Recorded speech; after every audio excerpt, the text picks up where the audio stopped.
Knowledge for Men, episode 85. Welcome to knowledgeformen.com, where you're going to grow into the man you want to be. Your life will never be the same again. I can guarantee it.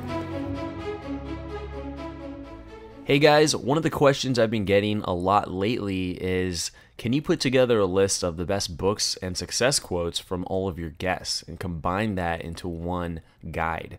And so I've actually just done that. It's called the top 30 books and success quotes every man must live by. So out of all of the podcast episodes I've done, over 60, I finally put together this guide, and you can download it for free at kfmfree.com. Again, that's kfmfree.com. All right, guys, welcome to the show. I'm here with Ian Oliver. He's guided individuals and families with financial advice and money management for over 28 years. He's actually built one of the largest firms in the industry. And over the past decade, as he went through his own divorce, resulting in massive personal growth and self-discovery, he now provides in-depth direction and counsel to many couples on their transition from being married to divorce to re-entering the single world. Ian, I'm happy to have you on the show here. Thank you very much. It's my pleasure to be here. Right, and so Ian, every show we start off with a favorite success quote of the guest or some sort of saying that they've lived by that has helped them get through some challenge. So Ian, what do you got for us? So what I would throw out today would be communicate every day, all day. And what does that mean to you? So what that means is that, human communication by definition is very difficult. And it's especially more challenging between men and women just because they come at things from different angles and different perspectives so often.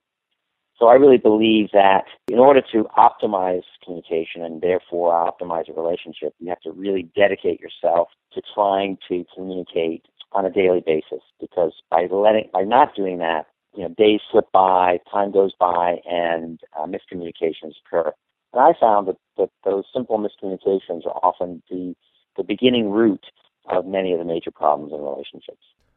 And by communication, are you talking about all kinds of communication, or is it about like how are you doing today, or how are you feeling today? Are you really trying to get deep in your communication? Yeah, both. I mean, both are important. Sharing the day is really important and creates connection and understanding. In addition, like you suggest, more than that, and to try to do that on as much as a daily basis as possible. Too many relationships go many, many days without any kind of even sharing your day kind of communication, let alone the deeper communication that you were referencing, which is so important to maintain that connection in the relationship. And I know we're all looking for something maybe a little bit more powerful than communication, but that is the most powerful thing you can have in a relationship, is really having a strong foundation of communication with your partner. Yes, no, you're absolutely right, because everybody knows that communicating and good communication is important. What is so essential is taking that recognition and then implementing it. Actually committing to do it every day, kind of like you brush your teeth. Almost everybody brushes their teeth in the morning and the evening because they know that it's good for you. Well, brushing your teeth is good for you and you're willing to do it twice a day. Why wouldn't you at least once a day try to communicate with your partner? And it's a matter of sort of just trying to set up a situation in life where you can commit to communicating on a daily basis. And that's not the only thing. In my book, I have a chapter on the 10 commandments of relationships. And one of them is related to communicating, obviously. But there's certain things, if they're important enough to you, that you've got to just kind of recommit yourself to doing every day. And I think most people would say their relationship is one of the most important things in their lives. But yet so many relationships get neglected every day, even though it is so important. Right. And we've all heard that saying, at your deathbed, it's not about all the things you purchase and all the things you own, but about the relationships that you created and the experiences that you had and the people besides your deathbed that's really going to matter the most. Exactly. Right. And now, Ian, let's go into your story. We can talk about your career and how you got started with that. And then if you're willing to be vulnerable, I would appreciate if you would talk about some of the events that happened in your divorce and some of the lessons you've learned in your recovery. Sure, happy to do that. Professional background is I've worked with individuals and couples and families for 28 years, being a financial advisor and money manager, and was very successful in that area. We got to be one of the largest practices in the industry. What's relevant about the topic today is that over the last 10 years, as I was going through my own personal journey of being married to divorce and to single life, I increasingly started to find that the couples that I was dealing with professionally that were also going through that kind of a transition increasingly started asking me for guidance and direction in their own transition. So it was kind of like a parallel course, or parallel path, I should say, where I was going through it myself over the last 10 years. And simultaneously, more and more of the couples and singles that I was working with also asking me for that guidance. And it was from that work, seeing what an impact I was having on these people, and seeing how important the information I was giving them was to them and how much it was impacting their lives, that's where the inspiration of the book came from. Because I realized that I needed to get that information out, that I needed to get people to understand these things, and hopefully not make as many of the mistakes that I made, because I had no guide like this, I had no direction really. And so in my own divorce, I just kind of learned the hard way and wanted to try to get that information out to people to try to help them. Right. And so what were some of the events that led to your divorce? Yeah, my divorce was kind of, I think in some ways, a classic situation. And then my ex-wife was a working person when we met and first had our children, and then she decided she wanted to be a stay-at-home mom. And that transition was very difficult for her and for us as a couple. And we definitely didn't have the kind of communication that I'm advocating and the kind of attention to, nurturing a relationship, especially when you're in such a transition. And so what happened was, instead of really redoubling our efforts to communicate, we kind of got further and further apart, and didn't have the knowledge that I now have. I think that would have helped us be able to try to counter it. Who knows, we may have gotten divorced anyway, but now with all the tools and knowledge that I've accumulated over the last 10 years, I feel like I'm equipped to better deal with challenges in relationships. Not least of which is, going to a couples counselor when things are still good. Like, I don't believe that you go to a couples counselor when you have a crisis. I believe you go early when things are still really good and build that foundation with a professional, so that when something does arise, then you have someone to go to who is already familiar with you, knows the relationship, and can kind of jump right in so that so this problem doesn't fester and grow. One of the biggest problems in relationships, including my ex-divorce, my divorce situation, is the things fester. And the festering itself can end up being a bigger problem than the original problem in the first place. And since, you've accumulated a plethora of knowledge since your divorce, and you've written a book called Getting Back on Top, the Uncensored Guide to Sex, Dating, and Relationships After Divorce. And so in your experience, what are couples doing after the divorce? Like, they get the divorce, and then what happens next? What's the kind of the unexpected results?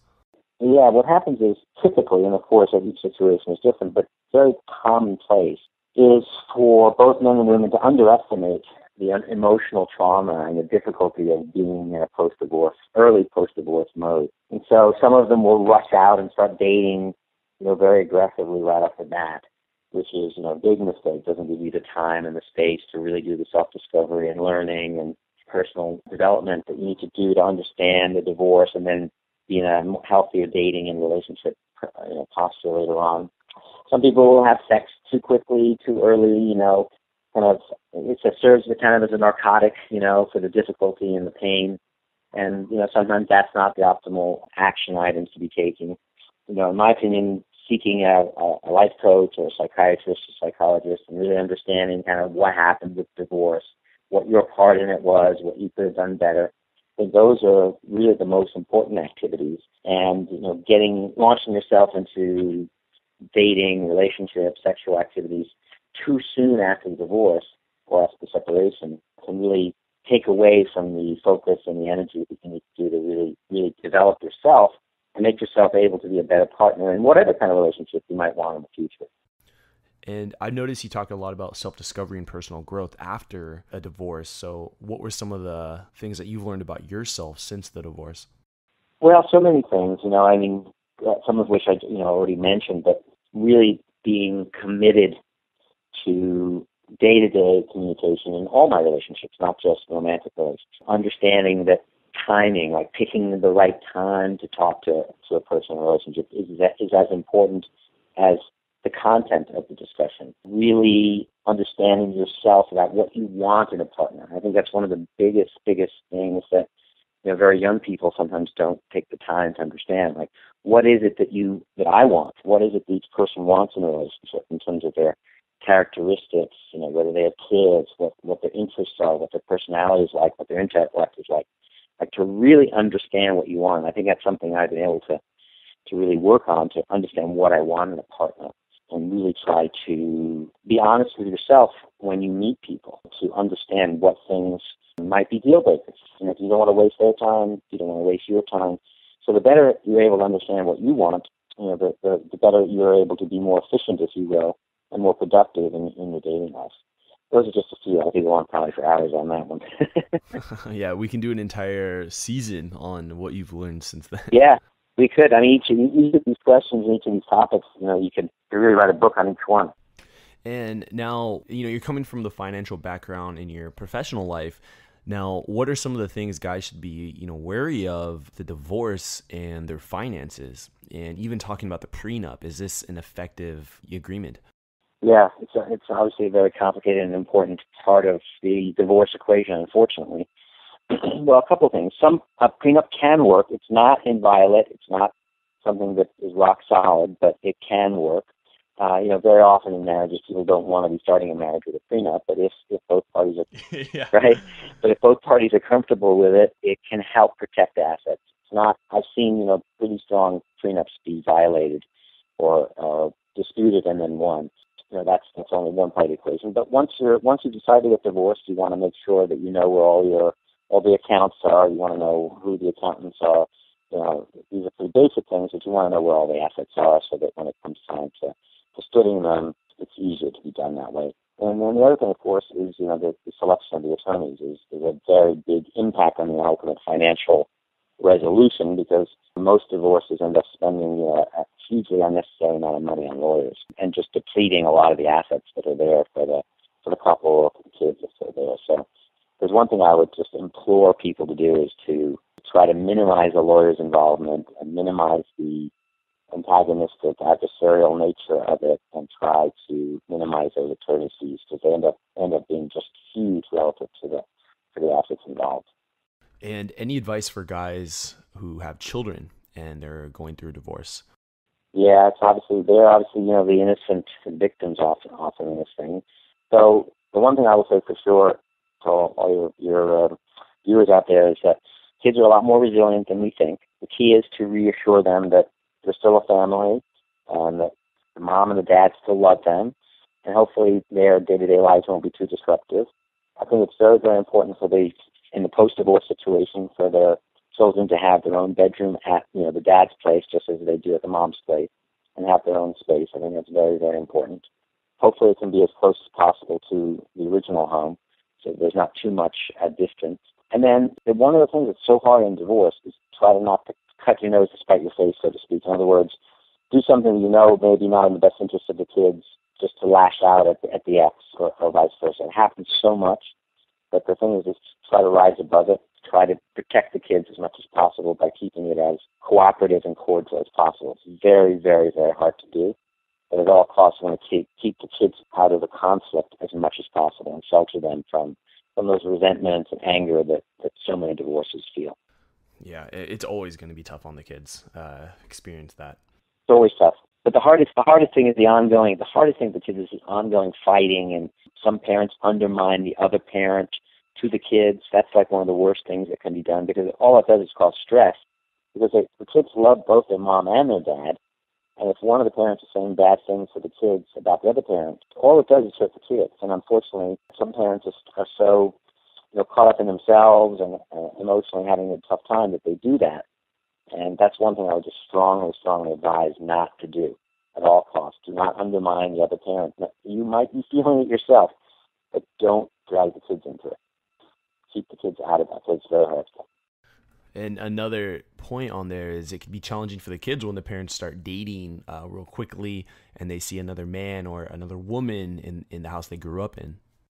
Very, very hard, and something that parents should take very seriously. And in my opinion, only let the children, particularly young children, see or meet those people you're dating until it becomes very serious. They shouldn't be having to see their parents going out with other people until it's a very serious relationship. Because as you said, it's very difficult because all of a sudden there's a new person entering into the mix. Now, it can be really good, but also can be threatening. They can feel like that person's taking away time from their parent. They can feel like it's threatening the same-sex parent. So if a dad starts dating a woman, the child can feel defensive vis-a-vis his mother or her mother. So it's a very complex, very, very complex situation. So I strongly, strongly recommend that the kids not be exposed to the new dating people until it's a very, very serious relationship. And then, even then, very gradually and very slowly and in a supportive and friendly way as possible. It's a very, very delicate balance that needs to be struck. All right, great advice. And what kind of advice do you have for guys who are now interested in getting back into the dating life after a serious long-term relationship or a divorce? What can they do to start getting, bounce back into the dating world? Sure. Well, the good news is for guys is that the demographics and the way things are set up in our society are hugely in favor of guys. First of all, I think it's above 35. There's like almost 3-to-1 single women versus single men. I'm not exactly sure why or how that is, but bottom line is in most cities in the United States there's a tremendously larger number of single women. That's number one. Number two, just because of the way our society is set up, it seems more accepted for guys to be going out with a wider range of younger women than the other way around. And of course it's happening more and more with women going out with younger guys, but it's less frequent. And so a typical 50-year-old guy, for example, can really date women, 35 to 55. And as a result, he has a much larger pool of potential applicants. So his pool is wide-ranging and larger. That's number one. Number two, in the world we're in now, there's so many ways to meet women that are infinitely superior to the way it was 20 years ago. In particular, the online dating sites and the matchmaking and dating services. Always a great source is friends. That has always been true. Almost every friend knows at least 1 or 2 or 3 single people. You just need to ask them and keep asking in a nice way, but keep asking because they're not sitting at home wondering about you all night. If you remind them and say, hey, aren't you someone to introduce them to, they probably will. So between friends and the online dating, which the online dating sites are a good resource, it's totally mainstream now and there's millions and millions of people. The only trick there is filtering. But there's really no way to filter it out and to get any kind of confirmation about these people's background and what they're like. And, sometimes if you're going to pursue those, you just have to do the best you can and then talk to them and meet them and make your judgments from there. That's where the advantage of the dating services and the matchmakers are, in that they do much more of the filtering and background checks, and you'll have a much higher quality group of people from those sources. But of course, the dating services and the matchmakers are much more expensive than the online resources like a Match.com or a JDate or something like that, or a Tinder, which has become very popular now, or Hinge, some of the other newer sites. But so if you mix those together between getting introductions from friends, selective use of the online dating, and some dating services and matchmakers, you will have more potential dates than you know what to deal with. Then, of course, once you have all, then it's up to them then to figure out what it is they want. Are they looking for just dating for now? Or do they want a really serious relationship? Do they want to get married again? Do they want to have kids again? What kind of activities do they want to do? They really, like I said earlier, they really need to figure out what they want, because that has to be incorporated into an effective dating strategy. And it's only without... So it just can't be all about looks. It can't. No, it can't. I mean, even though us men we are very visual, we admit that, and it has to be partly about looks, I'm sure, because there's got to be that attraction and that chemistry in almost any relationship, whether it's a casual dating or a more serious one. Got to have that chemistry and the attraction. But it's so much more than that. As we all know, the chemistry can only take you so far. And I think that if you're looking for more than just a casual relationship, there's so many other things in terms of, do you just like being with a person? Do you like their morals, their values, their ethics, their integrity? Do you like the kind of activities they like to do? Do you like their friends? What kind of relationships do they have with their parents or their siblings? All those kinds of things can end up being huge impactors on whether or not the two of you are compatible way beyond just the looks. All right, so this is good advice for finding like compatibility and finding the girl using like online dating or dating services and making sure it's a good fit. Any advice for guys on how to successfully navigate through the dating process? Like I say, they like the girl and now they want to lean towards getting into a relationship with this person. Because we have to remember a lot of these guys, after divorce, they've been in relationships for years or quite possibly decades, and they haven't really been interacting, flirting with other women. So what advice do you have for these guys? Right.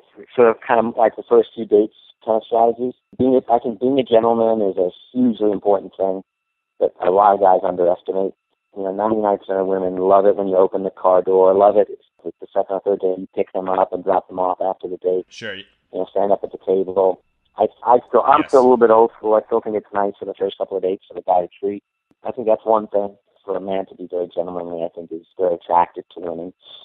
And I think in those first few dates, that natural, hard to strike balance of showing the interest but not coming on too strong, not rushing first kiss. Be sure that the woman's sending the signs that she does want to be kissed. Don't rush it too fast. I think that's a mistake that I hear from many, many women. The guys try to rush the kiss and the sexual side of things too quickly. And if you really are interested in the woman, there's no downside to waiting, to being a little bit, sort of savoring each stage of this new relationship. Go to places where you can talk and get to know her a little bit and see if it's somebody that. And again, I'm presuming this is for people who are looking for something more than just casual date or a one-nighter or something like that. Go to places where you can really talk and get to know her and spend some time. It's not too noisy, or going to a movie on a first date, I don't think is a good idea because you don't have the chance to get to know each other. So be in that position to take things slow, be respectful, be a gentleman, and really have that chance to talk and connect and see if there's really something more than just a physical attraction. All right. And so, the guy meets the girl, they're dating, things are going well, and they're in the beginning stages of relationships. And so you mentioned earlier that you have the 10 commandments of relationships. Can you break these down for us? Well, I'll try to do them from memory. I think I can. Some of them are basic, but like we were talking about earlier about this communication, because we are all human and we're all susceptible to making mistakes and getting distracted and doing a million things in life, this is the kind of thing I think people should post it to their mirrors and post it to their fridges, just like other things, recommit to doing them every day. So in no particular order, one is thou shalt not let anything fester. In other words, if there's an issue, address it right away. Don't let things build up, because the build-up is often worse than the actual problem itself. We talked about the commandment, next commandment earlier, is that waiting at least 6 months, and probably better to a year or more, until after you're separated, until you really start dating. Take care of yourself first before you start going out on dates, because then you'll be better likely to be able to have a healthy relationship. Commandment number 3 is thou shalt always be safe and honest with disease and pregnancy issues. Something we probably all agree with, but we can get caught up in the moment and make a bad decision, and it's something that we need to recommit to for all of our sakes. Commandment number 4 we talked about a little bit earlier, thou shalt have a specific dating plan. Be conscious of how and who you want to meet and go about it. There's lots of resources out there now to meet the kind of people you want to meet. Understand who you are and what kind of person you want to be with, and go out and then create that flow, if you will, of new dates that hopefully will fit those parameters. Commandment number 5 is thou shalt commit to brutal honesty, openness, and direct communication. This ties in a little bit to commandment number 1 of not allowing things to fester. But again, we all know we want to be honest and open and direct in communication, but it's so easy not to do. So we need to keep recommitting to it and on a daily basis, so that we can try to have that honesty and openness, which is really the fuel of any great relationship. That trust is critical. If you can recommit to that, you have a chance to really have it. Plan number 6 ties in a little bit to communication and not letting things fester, which is thou shalt not go to sleep angry with each other. Kind of an oldie but goodie, right? People talk about that for many years, idea, and it's a good one. It's just when you're in a fight with somebody, it's one of the two of you has to be the bigger person to try to just make up. You may not resolve the issues, you may not get everything resolved by any means, but being a little more vulnerable and trying to break the ice is really important. Commandment number 7 we did touch on, which is men should always be a gentleman and women should welcome it. I know it's a little old school, but I think that most women love it when a man's a real gentleman, and I think that's something to really encourage. Commandment number 8 is thou shalt be giving during sex.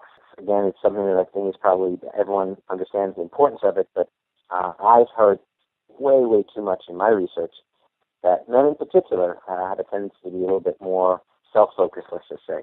But I'm a big believer in being extremely giving in the sexual area, and it comes back to you in spades if you are. The whole idea of loving, giving as much as you like receiving. And that's true way beyond sex to life as well, but that's probably a whole other show as well. Commandment number 9 is thou shalt not take it personal.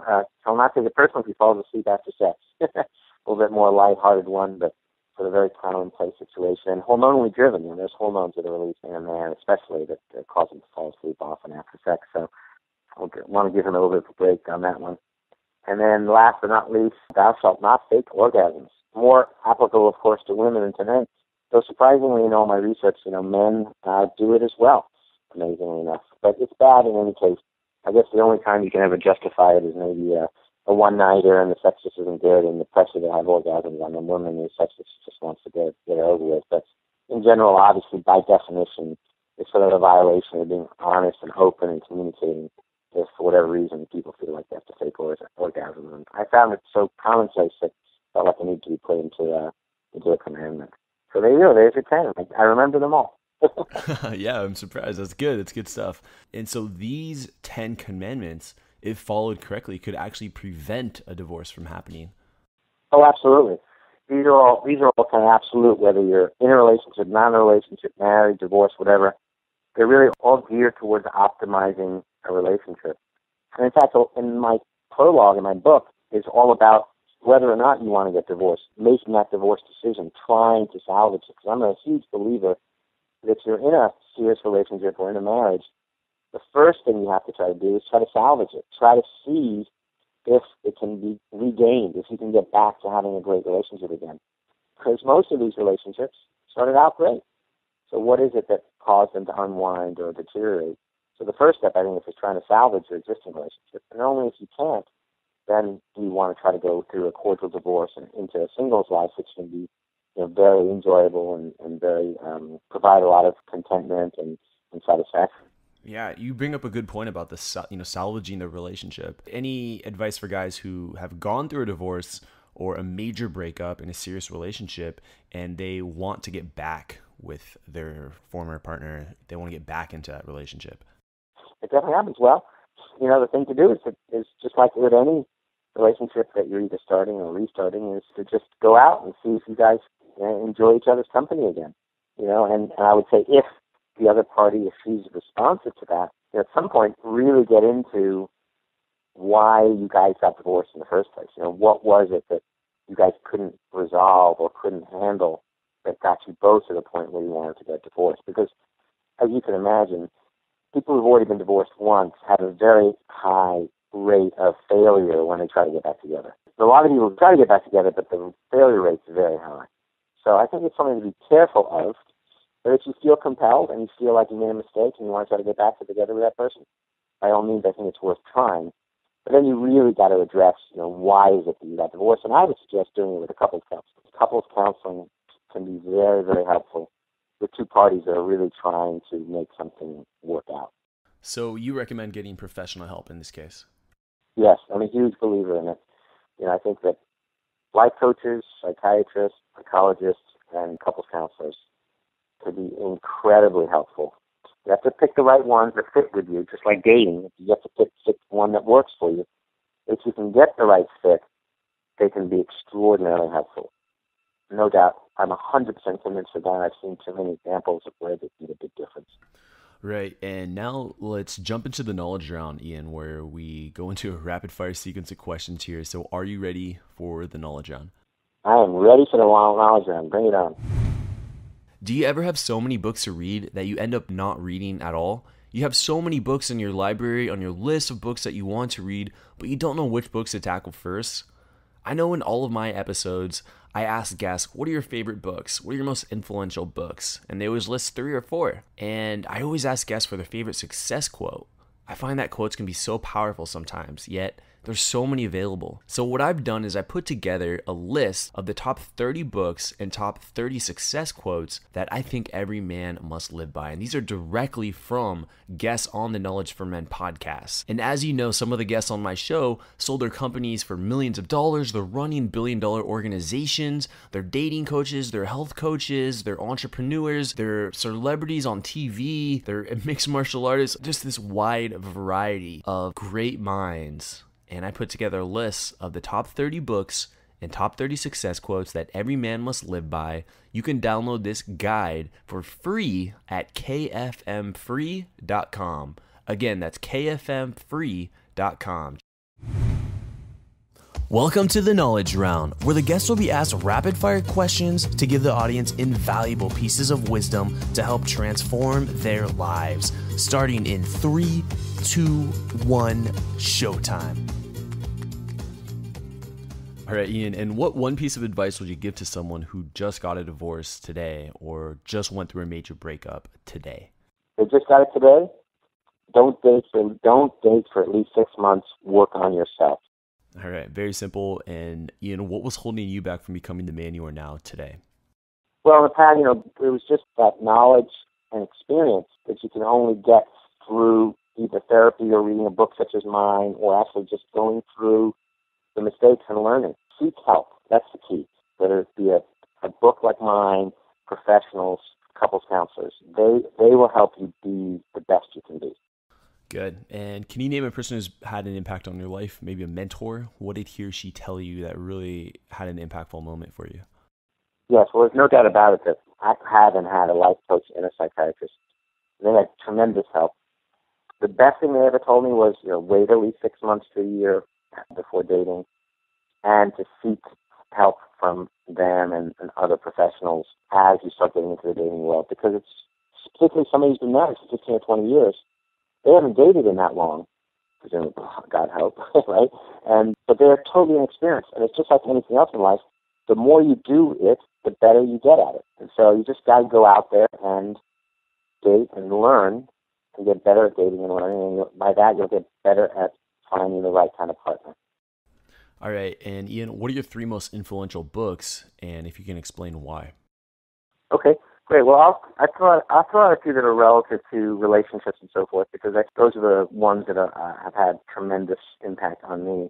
One, of course, has been out for a while, but I still think it's very, very good, is Men Are From Mars and Women Are From Venus by John Gray. So The Spiritual Divorce is a really good one by Debbie Ford. And then you said you wanted 3? Hey, this is good. There's a fair amount of humor in this one too, but I think it's good. Why Men Love Bitches. It's all about men going and women going after the wrong type of partners. Being attracted to certain characteristics that maybe aren't what they really want long term. It's about getting to know yourself, understanding what you really want, as opposed to just what you're necessarily just physically attracted to, like what you were referring to earlier, looks and other things that might draw you in, but may not be things that you want in the long run. All right, good selection of books there. And scenario here for you, Ian. Imagine you had 60 seconds with your 20-year-old self. What would you tell him to do, and what would you tell him not to do? Wow, that really is a great one. Well, in my case, I would say, number one, don't get married, or don't be inclined to get married for societal pressure reasons, because it just seems like the right time. That was definitely true for me, and I know for a lot of people, get to a point in life where it feels like the right time to get married and have kids and have a family. And so you intend to do it in that time frame rather than it being the right person. So first advice would be wait for the right person no matter when it is. That's number one. And number 2 would be, and I did do this in my case, but number 2 would be don't have kids too early. Let your life sort of get a little more established and spend time with your spouse before you have kids. And number 3 would be not necessarily related to relationships, but savor each day. Because when you're 20 years old, it feels like you have forever. But the time goes by really fast. So try to savor each day and really appreciate what you have in family and relationships and friends and time and health every single day.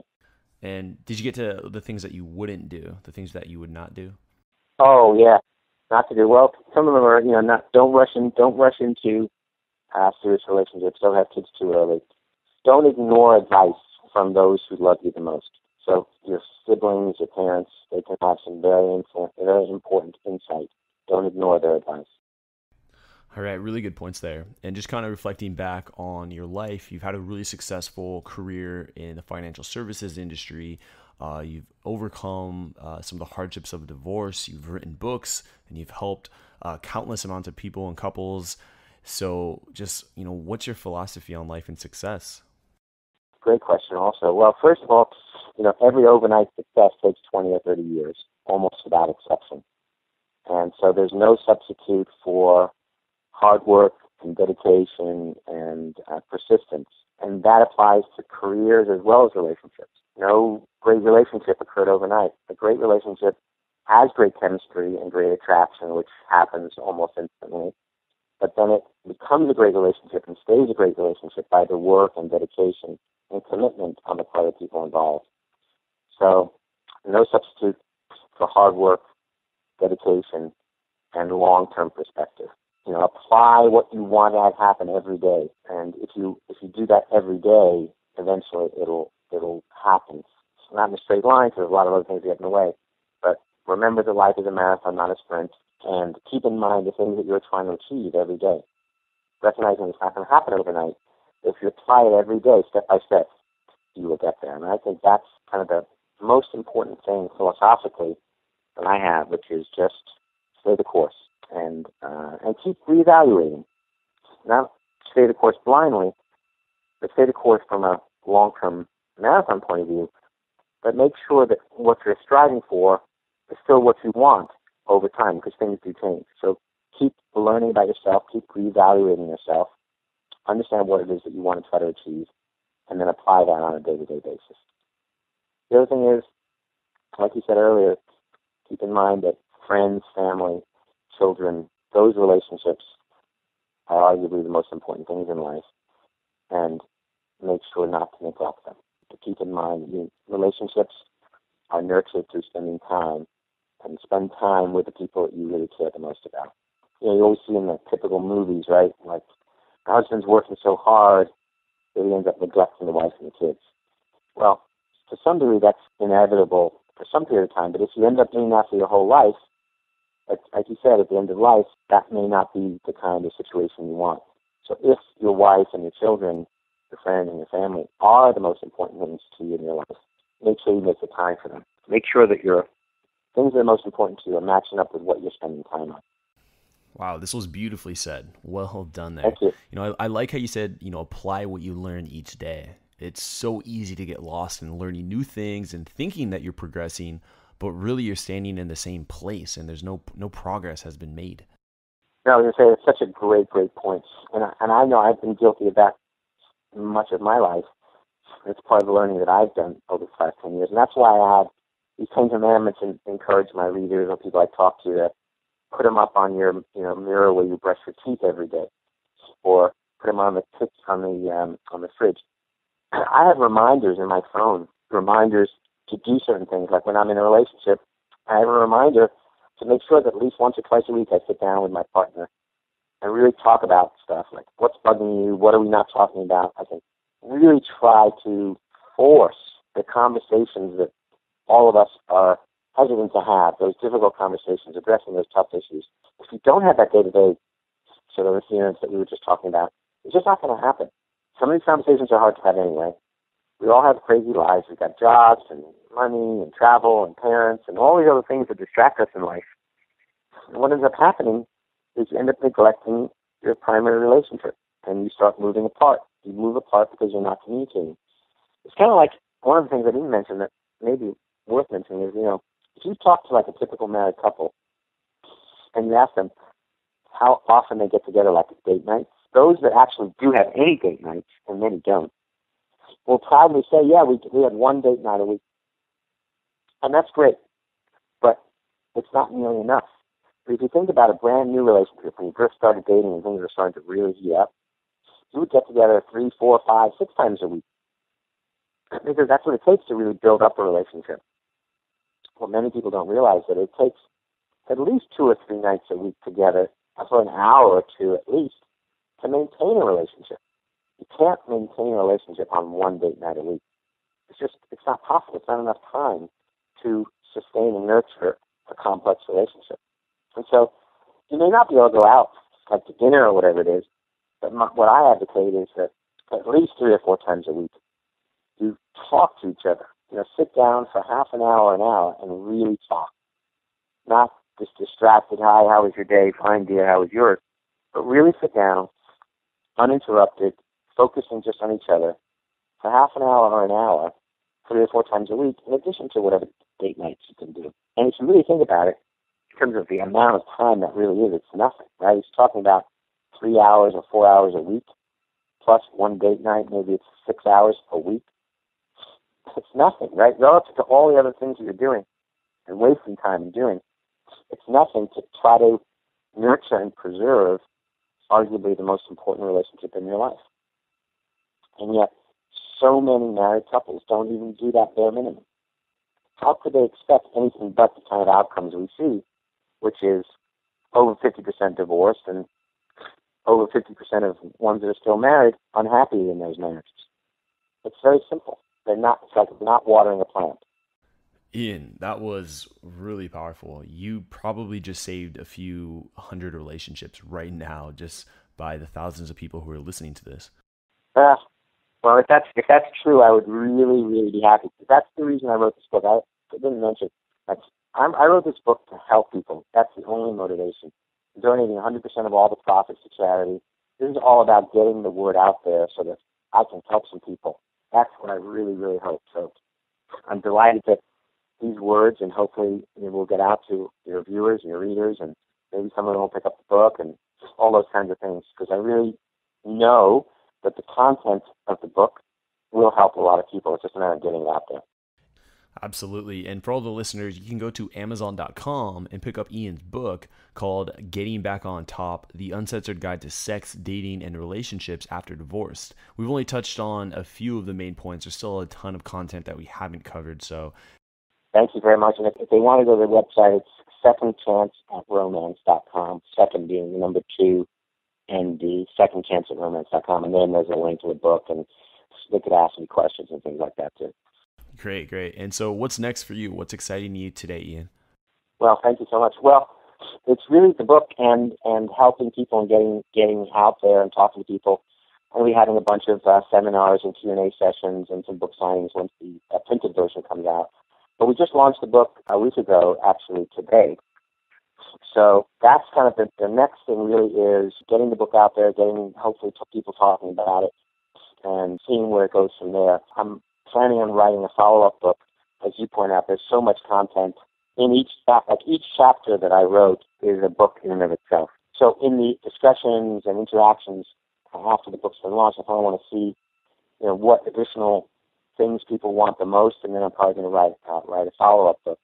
But in the meantime, it's really just going with this book release and kind of answering questions like I'm doing today and getting the word out as much as possible. Right, I like that. And you said 100% of your profits go to charity? Yes, 100% of the profits are going to charity. I'm involved with several children-related charities. Promises to Kids will be the primary beneficiary, and they take care of victims of child abuse. The children's charity is kind of my focus, so I decided to give all the profits from the book to that charity.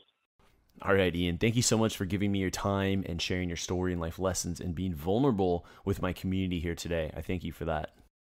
Well, it's absolutely my pleasure. I really enjoyed it. I thought your questions were really incisive and great ones. And if you ever wanted to do this again or talk more, I'd be delighted to make myself available. All right, that's going to wrap up episode 85 with Ian Oliver. Thank you for listening to the Knowledge for Men podcast show. It's been a pleasure having you be a part of a thriving community of men who want to crush it in all aspects of life. I'm on a mission here to inspire millions of guys, and with your help, we're going to make a dent in the universe. Check out knowledgeformen.com for a ton of free content that's designed to help you live a remarkable life. Again, that's knowledgeformen.com. I hope to see you there. And always remember, 2014 is the official year of the crush, where we take action to get the life we've always dreamed of. This is your host, Andrew Farabee, and until next time, let's do it.